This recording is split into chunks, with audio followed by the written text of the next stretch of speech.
It was a treacherous trek to freedom for a man on a mission to tell the world of the horrors he survived. After 2 years in the deepest, darkest cells of the Islamic Republic's prisons, Saman Yassin emerged a broken man. Physically, the torture I endured has changed me tremendously. I developed a lot of trauma after prison. The Iranian Kurdish rapper recently escaped. Now in Germany, he sat down with us for this exclusive interview, revealing in terrifying detail what he says he endured behind bars, an ordeal that led him to the gallows and back. The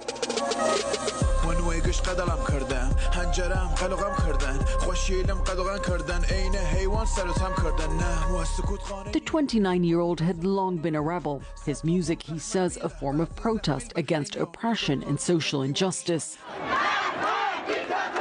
And when Iranians rose up in what was known as the Woman Life Freedom protests in 2022, Yassin was among the masses out on the streets.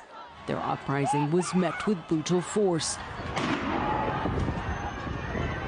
Hundreds were killed, according to the UN, thousands detained. Yassin was one of dozens of protesters who appeared in what rights groups described as sham trials, based on forced confessions extracted under torture. During those first 2-3 months, I was under the most severe torture. The interrogators themselves told me, whatever happens to you here, no one will know. This place doesn't even exist on the map. I know this is very difficult for you, but are you able to describe this physical torture that, you know, they put you through? They took me to a cold room and left me hanging there. That room, I heard from the other prisoners, that they call it the morgue because it is freezing cold. They hoisted me up, 1 hour, 2 hours, just hanging. They asked me, are you going to write a confession or not? Yassin says his interrogators wanted him to confess that he was the man in this video, that he had a gun and fired it 3 times during a protest. His denials, he says, only led to more severe torture. The interrogators inserted a pen into my left nostril and then forcefully hit it from below. I passed out from the pain, and when I woke up, I was covered in blood. Within weeks of his arrest, he was sentenced to death for the Islamic Republic's crime of waging war against God. While on death row, he says they put him through the unimaginable. They told me, go up these steps. Then they put a noose around my neck. I was under that noose for about 15 minutes. Yassin's death sentence was overturned by the Supreme Court.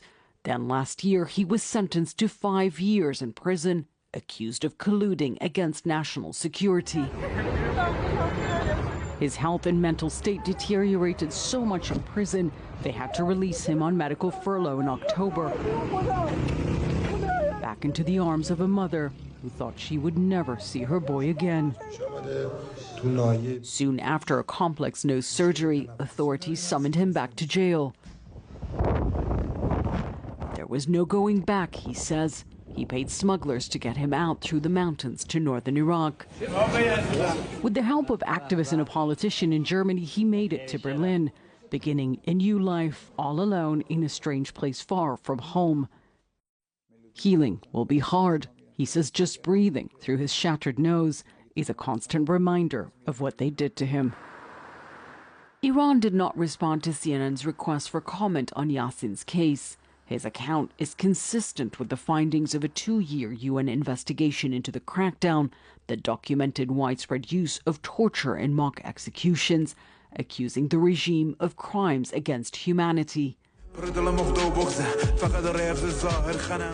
Yassin is now turning his trauma into lyrics, a survivor's testimony for the world to hear. When you want freedom and have a great goal, you will inevitably have to pay a price for it. I did not just witness these things, I lived through them. And now I feel an even greater responsibility toward the people than I did before. A responsibility to be the voice of those he left behind bars, a voice he vows that will not be silenced.